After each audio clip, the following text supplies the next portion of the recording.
বিশ্বাস করেন, ওয়াল্লাহি আল্লাহর কসম করে বলছি, বিশ্বাস করেন, আপনার ইন্তেকালের পরে 40 দিন সময় লাগবে না এদের আপনাকে ভুলে যেতে। ওয়াল্লাহি আল্লাহর কসম করে বলছি, এই মানুষগুলোর কেউই আপনার প্রকৃত অর্থে আপন নন।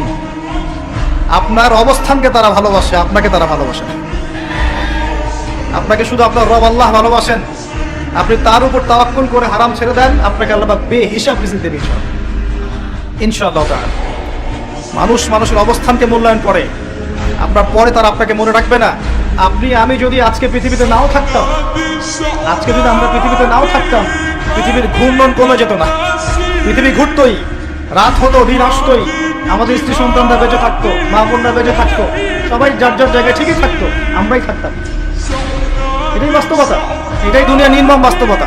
তাহলে এই দুনিয়ার সংক্ষিপ্ত জীবনে কাদের কথা চিন্তা করে আপনি আল্লাহর অবাধ্যতা করছেন? কাদের কথা চিন্তা করেন? স্ত্রী সন্তান পরিবার পরিজন ছেড়ে দেন, আল্লাহর ওয়াস্তে হারাম ছেড়ে দেন, হালালে চলে আসে। আমরা ইসলাম নিয়ে অনেক বড় বড় কথা বলি, কিন্তু সবচেয়ে বড় কথাটা হচ্ছে এই আয়াতটা যেটা আমি তেলাওয়াত করতে যাচ্ছি। ইয়া আইয়ুহাল্লাযীনা আমানু, হে মুমিনগণ, আলাইকুম আনফুসাকুম, তোমরা নিজের আগে নিজেদের নফসটাকে ঠিক করো, নিজেরা ভালো হও, পরের দিকে আঙ্গুল পরে উঠাও, নিজেরা ঠিক হও। নিজে আগে জ্ঞান অর্জন করি, নিজে আগে আমল করি, নিজে আগে হালাল খাই, নিজে পরিবার ঠিক করি, নিজে আমি দ্বীন ইসলামের জন্য ক্ষুদ্র পরিসরে কিছু করার চেষ্টা করি, অন্যের ভুলের দিকে আঙ্গুল পরে উঠাই। দেখবেন ইনশাআল্লাহ প্রত্যেকে যদি নিজের ফিকির করি, আস্তে আস্তে সমাজ ঠিক হয়ে যাবে। নিজে ঠিক না হলে কিচ্ছু ঠিক হবে না, আর নিজে ঠিক না হয়ে মানুষকে ঠিক করতে যাওয়া ঠিক নয়। একটা বাতি যখন জ্বলবে, একটা বাতি থেকে আরো অনেক বাতি জ্বলবে ইনশাআল্লাহ।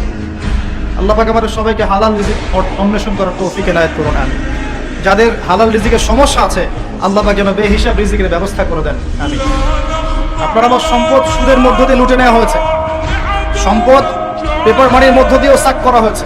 পৃথিবীর একটা অংশ দিন দিন ধনী হয়েছে, আর একটা অংশ ডে বাই ডে প্রপার্টি ডিস্ট্রিবিউশনের মধ্যে চলে গেছে। এগুলো বুঝতে আরো সময় লাগবে, আরো দিন যেতে দেন, 5 বছর 10 বছর যাক, আপনারা নিজেরাই বুঝতে পারবেন ইনশাআল্লাহ।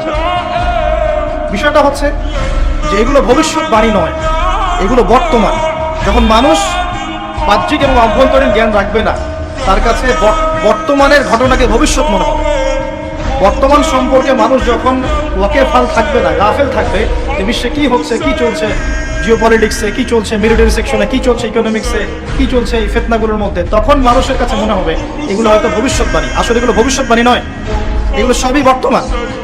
বর্তমান সম্পর্কে আপনি অজ্ঞ বলেই বা আপনি জ্ঞান অর্জন করার ফিকির নেই বলেই আপনার কাছে এগুলোকে ভবিষ্যৎবাণী মনে হচ্ছে।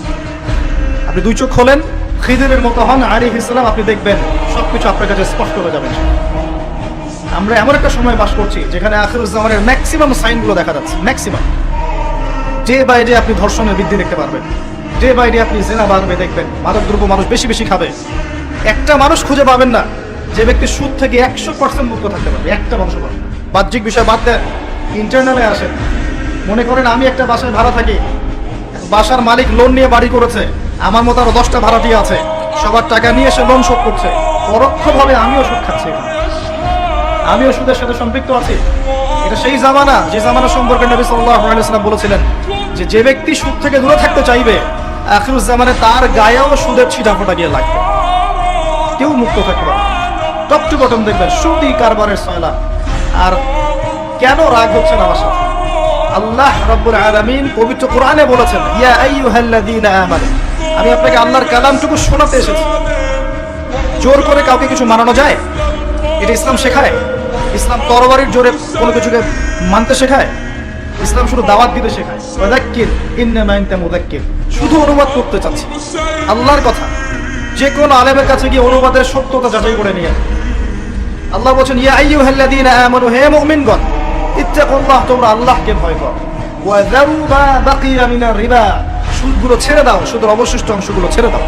ইন কুনতুম মুমিনিন, যদি প্রকৃত অর্থে মুমিন হয়ে থাকো। ওয়া ইন লাম তাফআলু, যদি তোমরা এই কাজটা না করো, অর্থাৎ সুদ না ছেড়ে দাও। ওয়া ইন লাম তাফআলু, যদি তোমরা সুদ না ছাড়ো, কে বলছেন? ফাযরু বিহারবিন মিনাল্লাহি ওয়া রাসূলিহি, তাহলে আল্লাহ এবং তার রাসূলের সাথে যুদ্ধের ঘোষণা শুরু করো। That is yours. The road is yours. রাস্তা আপনার, পথ আপনার। Choose your path. আপনি আপনার রাস্তা সিলেক্ট করেন। আপনি আল্লাহর সাথে যুদ্ধ করবেন তার নবীর সাথে যুদ্ধ করবেন, নাকি এগুলো ছেড়ে দিয়ে আল্লাহ ওয়ালা হবেন? আপনার চিন্তা। কে আপনাকে বাধ্য করবে? কেউ নেই বাধ্য করবে, কেউ বাধ্য করবে না আপনাকে। এটা আপনি ফিকির করবেন সারা জীবন যে হারাম রিজিকটা আপনি খাচ্ছেন, এইটা দিয়ে কি আপনার হজটা কবুল হবে কিনা, এটা দিয়ে আপনার উমরাটা কবুল হবে কিনা, এই টাকায় যখন সন্তান সন্ততি বড় হবে এরাও আল্লাহ ওয়ালা হবে কিনা আপনি ফিকির করেন। আপনি চিন্তা করেন যে নবী মুহাম্মদ সাল্লাল্লাহু আলাইহি ওয়াসাল্লাম জিনা শব্দটা মুখ থেকে বলতেও লজ্জা পেতেন, জানেন? আমাদের নবীজি জিনা শব্দটা মুখ দিয়ে বলতেও লজ্জা পেতেন।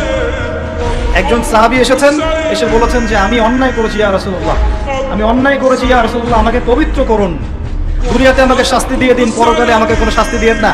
নবীজি মুখ ফিরিয়ে নেন, একবার ডানে একবার বামে মুখ ফিরিয়ে নেন, তার কথা যেন তিনি শুনছেন না। বলছেন বাসায় যাও, বাসায় গিয়ে ক্ষমা চাও, আল্লাহ মাফ করে দিবেন। কিন্তু সেই ব্যক্তি নাছোড়বান্দা, না আমাকে পবিত্র করেন, আমি অন্যায় করেছি, হুদুদ কায়েম করেন।